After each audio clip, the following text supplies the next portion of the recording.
বন্ধুরা দেখো, এই ঘরটাতে লালি থাকতো কিন্তু এখন পুরো ফাঁকা। আর তোমরা অনেকে কমেন্ট করে জানতে চেয়েছিলে যে লালির ভিডিও দেখতে পাচ্ছি না কেন, বা লালি কোথায়। আজকে বেশিক্ষণ থাকলে নষ্ট হয়ে যাবে। দেখো কত সুন্দর হলুদ টকটক করছে, দেখে তো পুরো জিভে জল চলে আসলো। আর তোমরা কারা কারা বন্ধুরা তোমরা কিন্তু লালিকে ভিডিওতে দেখতে পাচ্ছ না, তার কারণ হলো লালি একটা। নমস্কার বন্ধুরা, তোমরা সবাই কেমন আছো? কমলা ব্লকে আরো একটা নতুন পর্বে তোমাদের সবাইকে স্বাগত জানাই। তো বন্ধুরা দেখো, এই ঘরটাতে লালি থাকতো কিন্তু এখন পুরো ফাঁকা। আর তোমরা অনেকে কমেন্ট করে জানতে চেয়েছিলে যে লালির ভিডিও দেখতে পাচ্ছি না কেন, বা লালি কোথায়। আজকে তোমাদের সবকিছু বলবো, তোমরা পুরো ব্লগটি দেখতে থাকো। আর দেখো, এদিকে বর্ষা হয়েছিল, আর এটা আমাদের বাইর। আর বাইরে দেখো পুরো ঘাসে ভর্তি। আর ওপাশে কিছু সবজি লাগিয়েছি, কিন্তু সবজি গাছগুলো এখনো বড় হয়নি, ছোট ছোট আছে। সার দিয়েছি। আর এখন দুপুরবেলা আমি রান্না করছিলাম, তো এসো। আর দেখো, এখানে অল্প দুটো পুঁই খাড়া ছিল, সেগুলো এখন বেঁধে এখানে ঝুলে রেখেছি। আর রাখার জায়গা নেই, ছোট রান্নাঘর।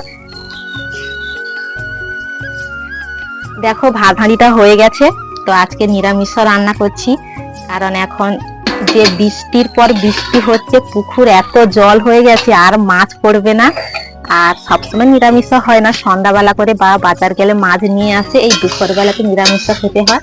দেখো, সব রকম সবজি দিয়ে একটা চচ্চড়ি মতন রান্না করব।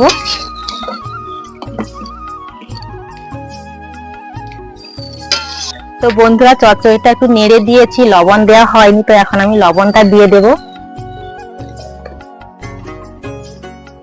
আর তার সাথে হলুদ গুঁড়ো দিয়ে দেব। দেখো, হলুদ গুঁড়া দিয়ে দিচ্ছি।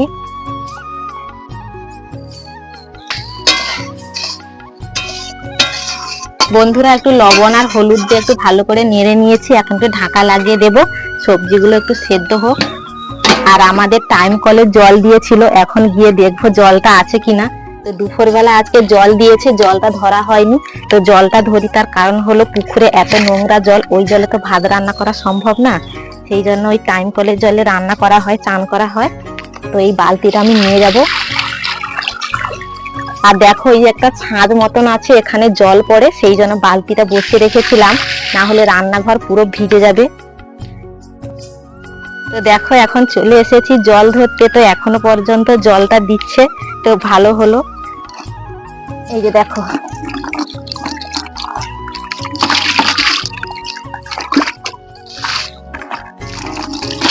আর বন্ধুরা, আমাদের বাড়িতে একটু গাছপালা বেশি বলে এত মশা, কোনো কিছু কাজকর্ম করা যায় না। খেতে বসলে মশা, ঘুমোতে গেলে মশা, এত মশা হয়েছে আমাদের এদিকে।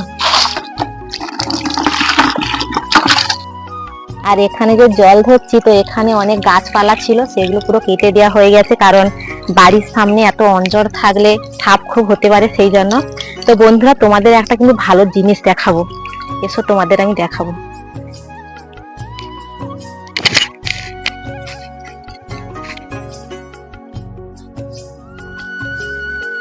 দেখো, এটা আমাদের বাড়ির সামনে, আর এখানে ইটা বিছানো আছে। এই যে সামনে পুকুরে ব্যবহার করা হয়,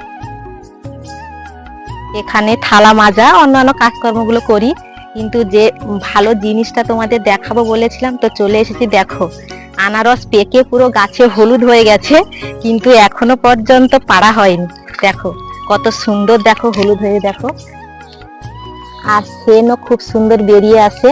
আজকের বলবো এই আনারসটা কেটে নিতে, আর গাছে বেশিক্ষণ থাকলে নষ্ট হয়ে যাবে।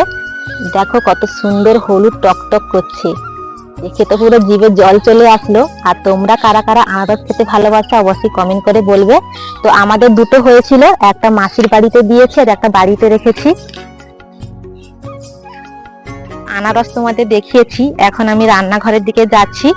রান্না করতে করতে আমি তোমাদের বলবো যে লালি কোথায়, লালির ভিডিও কেন দেখতে পাচ্ছ না, সেগুলো আজকের বলবো। তো দেখো, এই রাস্তা একটু সাবধানে হাঁটতে হয়, কারণ বর্ষা হলে শ্যাওলা হয়ে যায়। তো বন্ধুরা, এখন আমি রান্নাঘরে চলে এসেছি, আর সবজিটা একটু সেদ্ধ হয়ে এসেছে। তো দেখো, এখন একটু লঙ্কার গুঁড়ো দিয়ে দিচ্ছি, হালকা করে দেবো, নিরামিষ রান্না। আর তার সাথে একটু তেল দিয়ে দেব, আর হালকা করে মিষ্টি দেব, একটু খেতে ভালো লাগবে। ভালো করে এগুলো নেড়ে তারপরে আমি জল দিয়ে দেবো। বন্ধুরা মিষ্টি দিলাম কেন বলতো, এখানে মারিচ ডাঁটা আছে আর মারিচ ডাঁটাতে একটু মিষ্টি কম, আর একটু মিষ্টি দিলে খেতে ভালো লাগে, সেই জন্য একটু মিষ্টি দিয়ে দিয়েছি।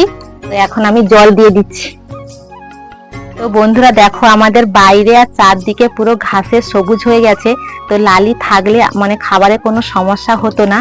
তো কেন লালিকে বিক্রি করে দিয়েছি আমি তোমাদের এখন বলবো। তো বন্ধুরা তোমরা কিন্তু লালিকে ভিডিওতে দেখতে পাচ্ছ না, তার কারণ হলো লালি একটা আমাদের বাড়িতে অনেকদিন ছিল আর তার প্রেগনেন্সি প্রবলেমের জন্য তাকে বিক্রি করে দেওয়া হয়েছে।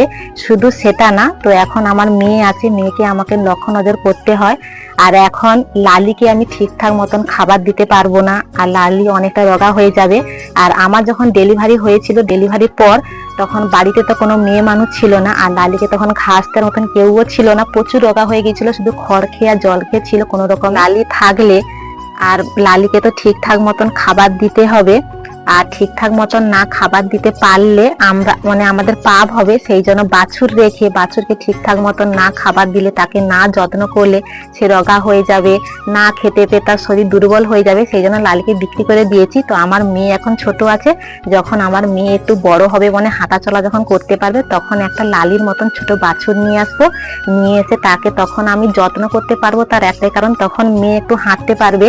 আর আমি বাইরে যখনই কাজ করব মেয়েকে বসিয়ে বা মেয়েকে কোথাও তো তখন রাখতে পারবো না, আমার সামনাসামনি বা আমার কাছাকাছি রেখে তখন মেয়েকে আমি লক্ষ্য করতে পারবো, আবার বাড়িতে অন্যান্য কাজকর্ম করতে পারবো। আর তখন এতটাও সমস্যা হবে না, তখন ঘাস কাটা কেন একটা বাছুর থাকলে তাকে যত্ন করা সব করতে পারবো। সেই জন্য লালিকে হঠাৎ বিক্রি করে দিয়েছি, পরে একটা সুন্দর ফুটফুটে ছোট বাছুর নিয়ে আসবো। বন্ধুরা লালিকে কেন বিক্রি করলাম তোমরা পুরো ব্যাপারটা বুঝতে পারলে। তো ভিডিও ভালো লাগলে প্লিজ লাইক সাবস্ক্রাইব করে আমাদের পাশে থাকো। দেখা হচ্ছে পরের ভিডিওতে।